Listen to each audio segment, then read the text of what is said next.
Muito bem, o presidente Jair Bolsonaro afirmou em seu discurso na Assembleia Geral da ONU que índios e caboclos são responsáveis pelos incêndios florestais no Brasil. O país enfrenta uma grave onda de queimadas no Pantanal e tem preocupado a comunidade internacional. Segundo o presidente, os focos de queimadas acontecem apenas em áreas já desmatadas. Bolsonaro disse que o Brasil é o país com a matriz energética mais limpa do mundo e vem sendo alvo de campanhas de desinformação sobre preservação ambiental. Nossa floresta é úmida e não permite a propagação do fogo em seu interior. Os incêndios acontecem praticamente nos mesmos lugares, no entorno leste da floresta, onde o caboclo e o índio queimam seus roçados em busca de sua sobrevivência, em áreas já desmatadas. A Amazônia brasileira é sabidamente riquíssima. Isso explica o apoio de instituições internacionais a essa campanha escorada em interesses escusos que se unem a associações brasileiras, aproveitadoras e patrióticas, com o objetivo de prejudicar o governo e o próprio Brasil. Diogo Mainardi, diretamente de Veneza, na Itália, participa pela primeira vez aqui do Papo Antagonista. É uma honra, fazia tempo que eu não falava com você, Diogo, por videoconferência. Seja bem-vindo aqui a esse programa, que obviamente você ajudou a criar e eu sou muito grato por isso. Boa noite. Obrigado a você, Felipe. Tá caindo a maior tempestade aqui para comemorar a minha participação no teu programa. E, aliás, é seu aniversário hoje, né, Diogo? Então, parabéns, saúde, paz, felicidade, muitas realizações, para além daquelas que você já nos legou. Meu e do Ronaldo. Ronaldo, maior centroavante da história. Nasceu no mesmo dia, né? Então, Diogo, qual é a sua impressão geral? Eu vou aqui quebrando esse discurso para a gente ir comentando aos poucos, mas eu sei que você assistiu e eu quero saber qual é a sua impressão. Você está enganado, eu não assisti. Eu não assisti. Olha, sinceramente, eu sinto engulho no estômago, então eu evito esse tipo de coisa. Tem dois tipos de pessoas. Eu falei para provocar, né? Aquele que passa por um acidente na estrada e diminui a velocidade para ver os corpos estraçalhados. Eu passo batido e olho para o outro lado. No caso do discurso do Bolsonaro, eu não aguento. Me dá enjoo de estômago, me dá náusea. O que eu fiz foi ler o que a gente publicou, a íntegra do discurso dele, e eu li meio que na diagonal. Era tudo conhecido, né? O repertório dele não se renovou muito. Exato. Então não foi preciso ler com muita atenção, porque todas as blagues, todas as asnices estavam lá. É uma repetição de um discurso que ele vem fazendo há 2 anos praticamente. Ele disse que está otimista com o acordo firmado com a União Europeia e que o Brasil segue firme no combate ao protecionismo. Ele também disse que a politização do coronavírus foi feita pela imprensa e aí nesse ponto vale a pena parar, porque é ele atribuindo a politização que ele próprio fez, muitas vezes, desde o começo, a toda a mídia. O que você acha disso? Olha, me preocupa menos esse aspecto boçal de propaganda, de mentira, do que as verdades que estão por trás desse discurso, né? Por trás do discurso estão 140 mil mortes. O resultado prático desse discurso foi uma catástrofe, uma hecatombe, que me atingiu pessoalmente. Mas é evidente que eu sou um entre 140 mil famílias que perderam entes queridos. É uma devastação provocada por essas boçalidades ditas pelo Bolsonaro, porque é exatamente dessa maneira que ele pensa. Então, me preocupam mais os efeitos práticos das ideias erradas do que essas mesmas ideias erradas repetidas nesse discurso da ONU, que no final das contas não serve para nada, não é visto por ninguém, não é levado a sério por ninguém. Eu estava sintonizado na CNN naquele mesmo horário, eles estavam entrevistando o Ivan Duque, o presidente da Colômbia, que fala muito bem inglês, por sinal, ignoraram completamente o Bolsonaro, eles transmitiram o discurso do Trump, é evidente, do Xi, mas o Bolsonaro foi escanteado, porque não tem importância nenhuma. Tem importância para nós, tem importância por esse motivo, porque o que ele diz, ele está colocando em prática, é muito pior do que o simples político hipócrita, né, que fala coisas que ele não pratica, é muito pior, porque ele pratica. E o resultado está aí, na devastação da Covid, nos incêndios, que são igualmente devastadores, irrecuperáveis, a questão econômica, que ainda não explodiu no Brasil. Os brasileiros ainda estão mais ou menos iludidos de que nós nos safamos dessa pandemia, pagando um preço relativamente baixo do ponto de vista econômico. Tudo isso vai explodir mais adiante e vai produzir mais efeitos nefastos, danosos para a vida de todos nós. Mas ele já tem, né, preparado desde o começo o discurso para culpar outras pessoas pela crise econômica, sem nunca culpar propriamente a pandemia, o coronavírus, né? Então hoje essa estratégia dele ficou muito clara, porque ele omitiu esse número de quase 140 mil, como você arredondou aí, são 137 mil e pouco até o momento, mas que esse número cresce a cada dia e está beirando já os 140 mil. Ele omitiu esse número e turbinou o valor do auxílio emergencial, que inicialmente era de R$600, porque o Congresso aumentou aquele valor inicial de 200 do governo, que nem queria colocar, né, mas botou 200, o Congresso aumentou para 500 e o governo, para levar o crédito, aumentou para 600. Ele turbinou esse valor para $1.000, né, pegando ali um total que o pessoal está calculando aí de onde é que está saindo esse total, mas são vários meses, etc. Então mostra bem a parte que ele quer omitir, culpando os outros e passando batido pelo fato de terem havido todos esses mortos. Ele fala, lamento as mortes e tal, e já parte para a parte econômica, querendo o crédito por ter cuidado da população desempregada. Então tem esses dois vieses aí bastante claros. Ele tem imitado tanto o Lula que imitou até o dólar do Lula, né? Ele roubou o dólar do Lula agora, a cotação do dólar. Então, assim, é um discurso de propaganda o tempo todo. E ontem a gente mostrou aqui, Diogo, também queria que você comentasse um trecho do general Augusto Heleno, dizendo que há uma campanha internacional para derrubar o governo, para prejudicar o presidente Jair Bolsonaro. E eu estava comentando que isso é o discurso do bolsonarismo, os membros do governo, os membros do esquema de poder, da militância, etc. O tempo todo, quando a gente aponta qualquer fato incômodo, qualquer verdade inconveniente, qualquer sujeira que vem à tona, eles tentam sempre associar à esquerda e dizer que quer derrubar o governo. Eles não admitem nada, né? Você citou as queimadas, a gente tem batido nessa tecla aqui nesse programa, que não é a preocupação com o meio ambiente, não é uma pauta de esquerda, eles tentam transformar até isso, né? O próprio filósofo conservador britânico Roger Scruton tem um livro, né, sobre a filosofia verde, se eu não me engano o título, em que ele fala a respeito desse assunto, e é uma preocupação humana, uma preocupação de todo mundo. É claro que você tem histeria de todos os lados no debate público, mas não se pode deixar de reconhecer os fatos. Então ele tem um discurso negacionista em relação aos fatos o tempo todo e sempre se eximindo das responsabilidades. Eu não quero parecer excessivamente ingênuo, mas me parece que esse acúmulo de mentiras não engana mais ninguém, ou engana uma fatia muito pequena da população que quer ser enganada ou que está em busca de um arsenal de mentiras para tentar enganar os outros, mas sabem que é tudo mentira e não conseguem enganar mais ninguém. A gente vê isso claramente nas redes sociais, mas se você conversa com qualquer pessoa, é difícil acreditar que tanta gente assim esteja sendo enganada por um discurso tão claramente mentiroso, enganoso. Existe, obviamente, uma acomodação, porque a gente já tratou desse assunto 300 mil vezes.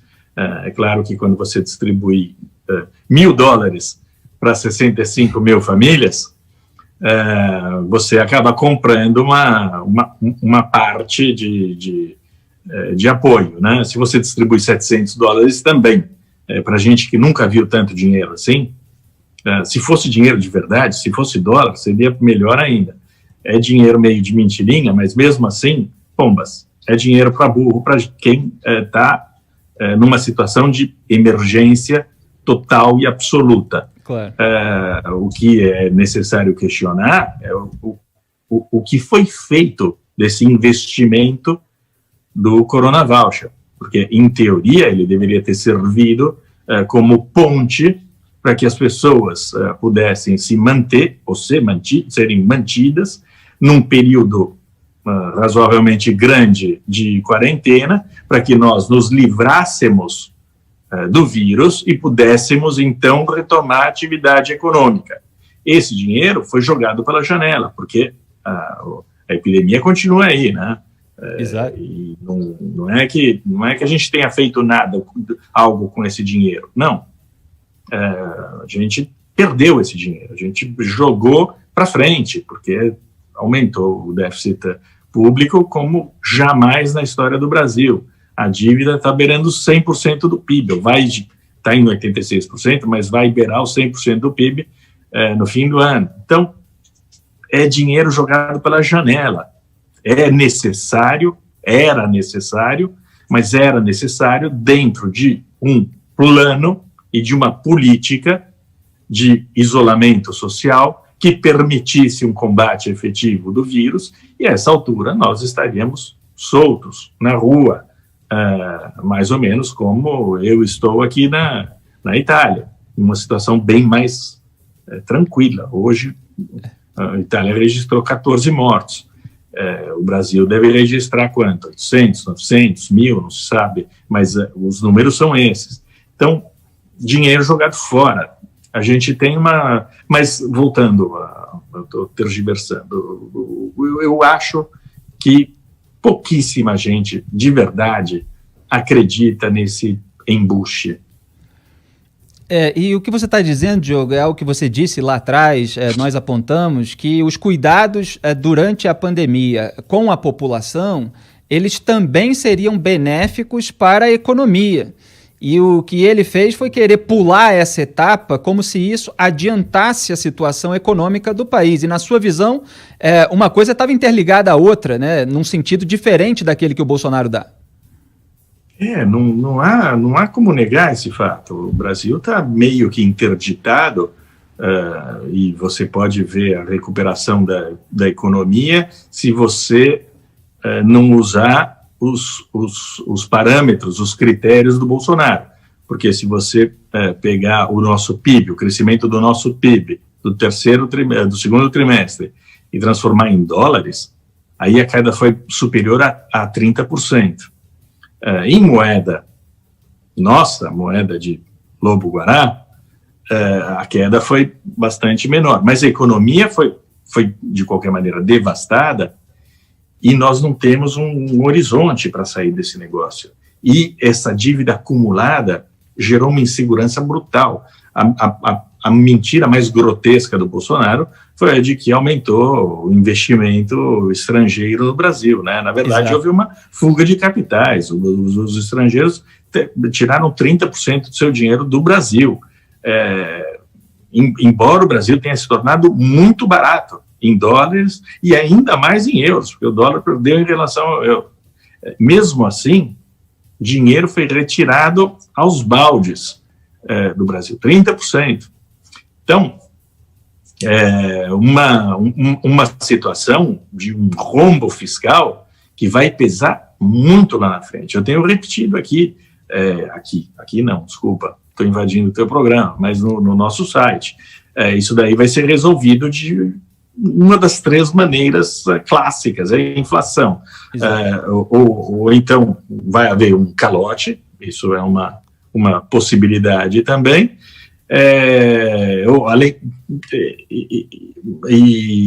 Que mais? Qual é a terceira saída para o rombo fiscal? Você tinha falado inflação, calote, tinha mais uma, talvez que me fugiu agora, depois a gente lembra.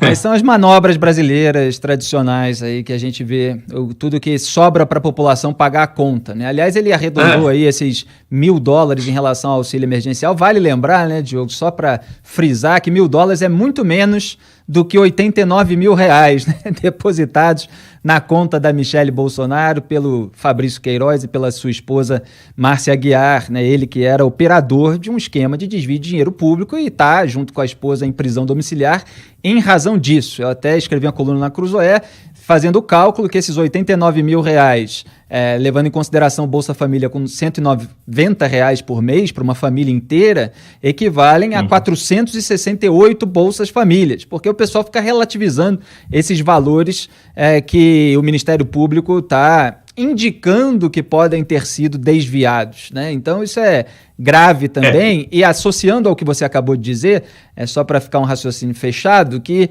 a corrupção e todas as medidas que são tomadas de sabotagem ao combate à corrupção também afastam investidores. Assim como as queimadas, o desmatamento, tem toda uma pressão aí para que as empresas não investam num país que não cuida da sua floresta, mas tem também o risco para o investidor, para o empresário que quer investir num país que o Estado pode criar sempre dificuldades para vender facilidades e sempre estourando as contas públicas depois que toda a crise econômica se impõe decorrente disso, como a gente viu depois dos governos petistas. Então é todo esse cenário que a gente lida. E num ambiente extremamente corrupto como o de Brasília, né, com esse acordo do Bolsonaro com o que há de mais conhecido e de mais apodrecido da política nacional, repetindo esquemas que funcionavam há décadas, porque o esquema dele não funcionou, o esquema do Bolsonaro não funcionou, então ele teve que retomar, repescar, desenterrar os velhos esquemas que funcionavam e funcionam até hoje.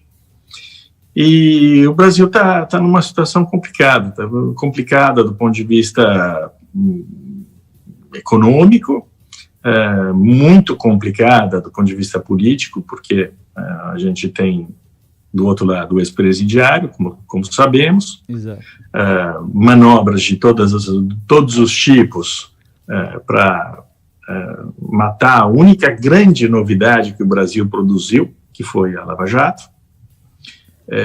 Era o único fator que de fato tinha provocado um efeito de saneamento, de novidade, tinha dado um pouco de oxigênio pro institucional para o país.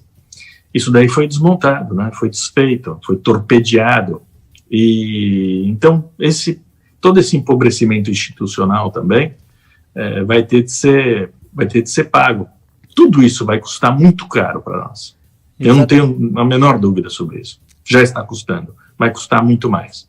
Exatamente. E para ilustrar isso que a gente está falando, a produção separou a imagem, né, divulgada pelo general Luiz Eduardo Ramos, dos políticos ali assistindo ao discurso que foi pré-gravado do Jair Bolsonaro para a ONU. Então pode soltar aí, produção, a gente vê o Arthur Lira, que é réu por corrupção, ele é líder do PP, né, um dos caciques do Centrão, candidato a presidente da Câmara, tem atuado como líder informal do governo Bolsonaro, como noticiou o antagonista, e tem tentado se aproximar do presidente justamente para obter dele o apoio, ainda que indireto, para derrotar o grupo do Rodrigo Maia. E aí você tem o Fernando Bezerra, que é o líder escolhido pelo Jair Bolsonaro para ser do governo no Senado, que também foi alvo de operação, o Ricardo Barros, que o Bolsonaro escolheu para ser o líder do governo na Câmara, que também foi delatado e que é um detrator da Lava Jato, que chamava juízes e procuradores de corruptos. Quando eu o confrontei, ele amarelou para dizer um nome.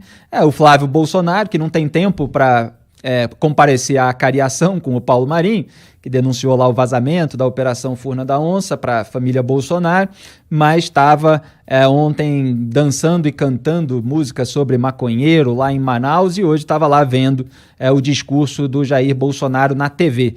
Então essa é a patota do Bolsonaro, onde ele está se sentindo plenamente à vontade e os outros também se reconhecem nele, né, Diogo? E com essas pessoas em cargos-chave, assim como o Augusto Aras na Procuradoria-Geral da República, a perspectiva de se avançar no Congresso, ainda mais numa presidência da Câmara com Arthur Lira, qualquer pauta anticorrupção é muito remota, né? Esse é o retrato, né? O retrato do atual estado do país.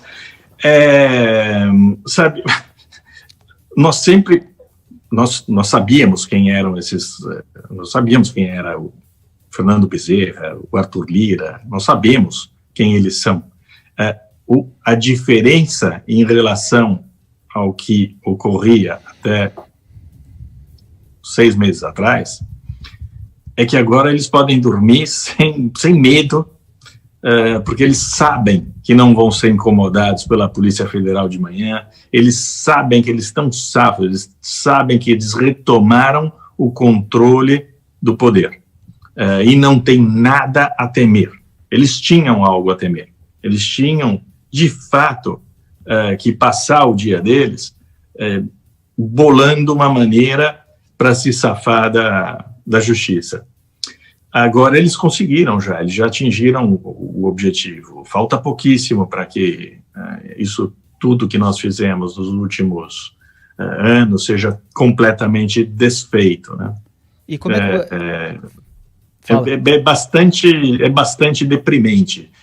Fazem a comparação com a Itália sempre, né, de que Mãos Limpas foi desfeita e acabou gerando o Berlusconi. Agora aqui eles acabaram todos os partidos. Democracia Cristã deixou de existir, Partido Socialista deixou de existir, Partido Comunista deixou de existir. Então aqueles partidos sumiram, os políticos tiveram de se reciclar, entrou uma nova geração. Berlusconi assumiu o poder, depois de algum tempo ele foi preso, não por mãos limpas, mas ele foi preso, porque a justiça se manteve atuante, em pé. Então, eles conseguiram abafar Mãos Limpas. Mas vai perguntar para o Berlusconi se eles conseguiram calar a justiça. Não, tanto que ele foi para a cadeia, foi para a prisão domiciliar. Então, o resultado desse desmonte no Brasil vai ser muito pior para nós do que aquele que houve na Itália. Não tenho dúvida também sobre isso. Estou cheio de certezas hoje. Não, só 2 perguntas. Uma é sobre o Paulo Guedes. Você escreveu uma ótima coluna na Cruzoé a respeito dele. Você tem chamado de tesoureiro da campanha de reeleição do Jair Bolsonaro. Qual é o papel dele agora e por que ele se coloca nessa posição? Olha, ele se coloca nessa posição porque ele não tem para onde ir. Eu acho que ele estava esperando sair por cima do governo. Em determinado momento, ele começou a fazer um cálculo de sair por cima, de ir para um banco, de ganhar bastante dinheiro num banco. Teria sido cômodo para ele, útil para ele. A essa altura, ele já está totalmente desmoralizado, mergulhou até aqui no bolsonarismo. Acho que ele pode ter lugar num banco, mas vai ser sempre uma troca de favores, alguma coisa assim. Ele não tem para onde ir.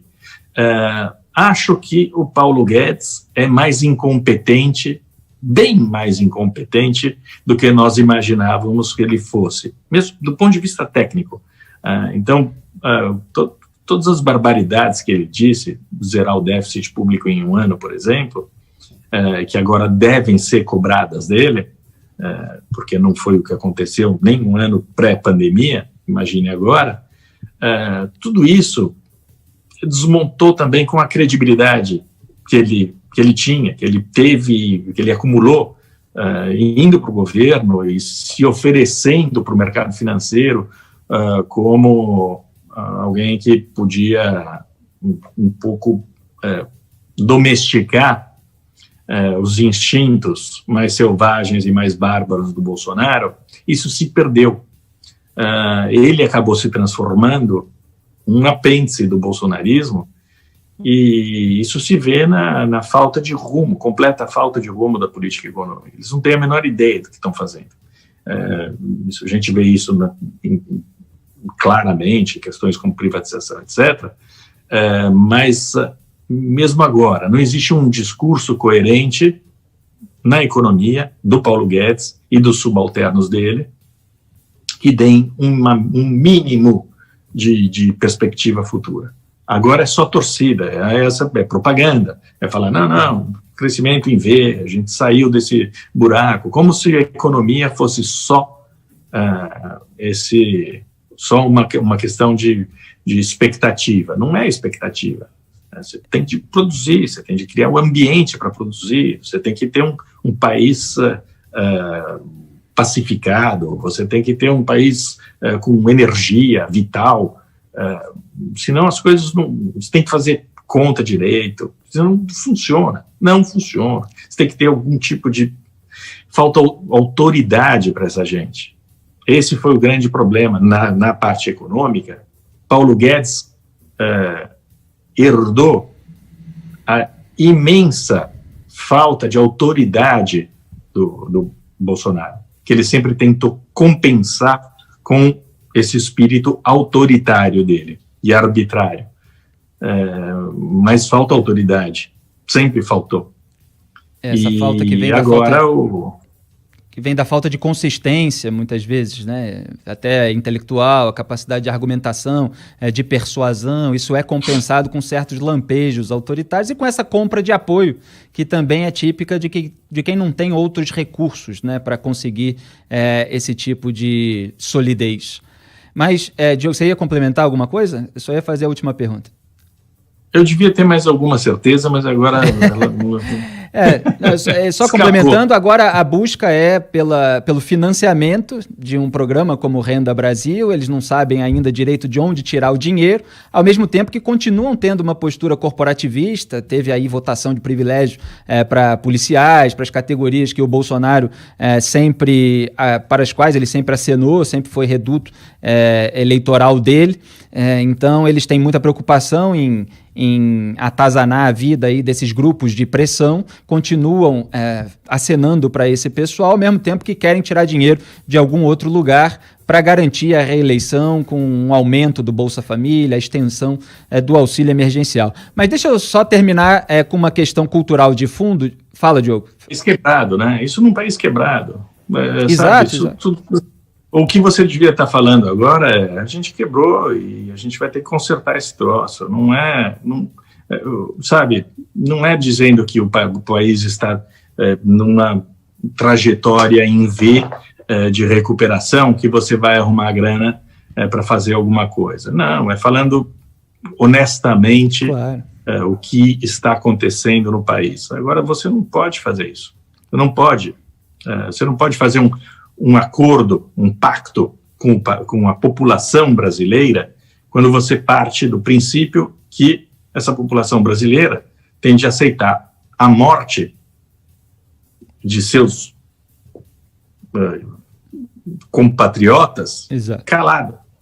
Não dá para você falar, fica quieto aí, eu mato 200 mil, você fica quieto e a gente vai em frente. Não dá, tem um desrespeito de princípio que implode também as equações econômicas, porque você transforma esse sentimento nacional num trapo, num capacho, ele deixa de ter utilidade.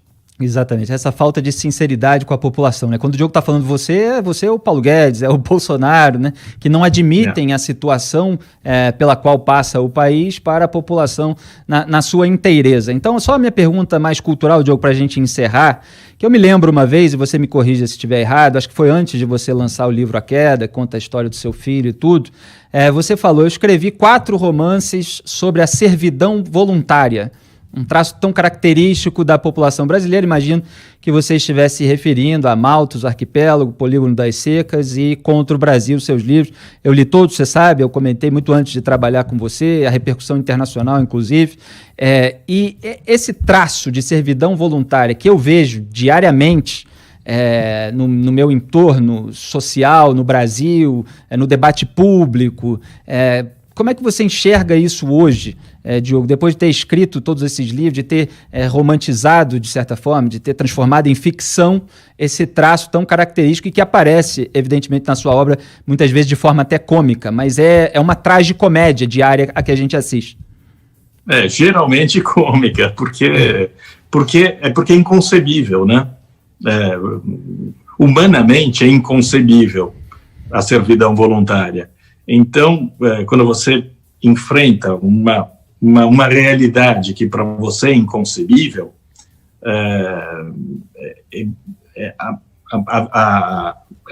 é quase natural que ela se transforme em algo cômico, porque tem uma dissonância ali, você não consegue compreender direito. Então, eu fui atrás disso daí, porque é uma marca nacional, que eu sempre identifiquei com o nosso país, uma aceitação da autoridade, uma reverência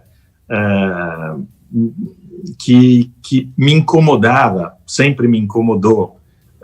Eu tinha um espírito ligeiramente diferente, mais contestador, digamos assim, e menos reverente.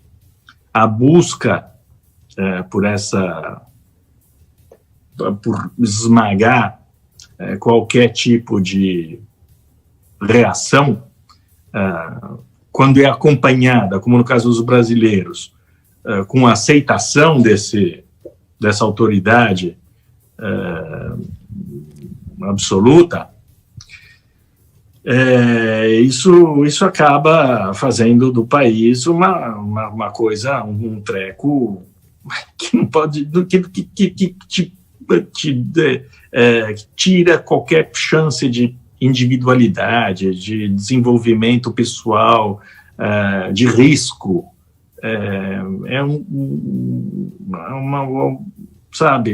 Uma população bovina acaba pastando, ela não produz. E isso tudo sempre me espantou muito. Eu estou muito retórico, acho que é a hora da noite, é o fuso horário que me ferra, mas isso sempre me espantou muito, e me parecia um material literário, matéria literária, interessante, porque é uma característica muito, muito nossa. Exatamente. Provavelmente só na literatura russa, século XIX, eles puderam fazer algo semelhante, porque tem um temperamento parecido com o nosso. Em termos teóricos, teve o Hayek, em 1944, escreveu O Caminho para a Servidão, que tem um capítulo que é assim, muito emblemático. Eu usei no artigo que está publicado no Antagonista, Breve História do Bolsolavismo, e o título desse artigo, eu estava até puxando aqui, desse capítulo, né, da obra, é Por que os piores chegam ao poder? Para vocês verem que tudo isso já estava radiografado e tem muitos elementos ali que são perfeitamente aplicáveis à situação atual dos brasileiros. Então fica aí a recomendação dos livros do Diogo, do livro do Hayek também, e eu agradeço imensamente a parte. Fala, nem Diogo. Dinheiro. Não percam tempo nem dinheiro, assinem o Antagonista Mais, assinem a Cruzoé, melhor, para se manter informado sobre as coisas. A nossa revista tem feito coisas importantíssimas, acho que a propósito de antagonismo e de falar as coisas como elas realmente são, de dizer a verdade, de não ter medo da reação de gente poderosa. Eu acho que, sabe, a gente está dando um sinalzinho ali, tá? A gente está dando uma cuspida. Com certeza. Que merece ser vista, merece ser acompanhada. Eu tenho muito orgulho desse site que nós fizemos. Acho que que foi uma resposta, a resposta possível. Mais do que isso, infelizmente, eu não sei fazer. Eu não sou o Ronaldo, eu não sei, eu nunca serei o melhor centroavante da história. Mas, sabe, tem um caminho ali de insubordinação que me parece saudável. Maravilha. Diogo aí, pai também desses veículos de comunicação, junto com o Mário Sabino, de jornalismo independente que a gente faz, e ele que foi um pioneiro lá no governo do PT a apontar aquele pessoal que levava verba, né, federal e tal, para defender os interesses do partido, do governo, como a gente tem visto acontecer também durante o governo Bolsonaro. Vagabundos estão todos aí, eles são outros vagabundos, mas as práticas são idênticas.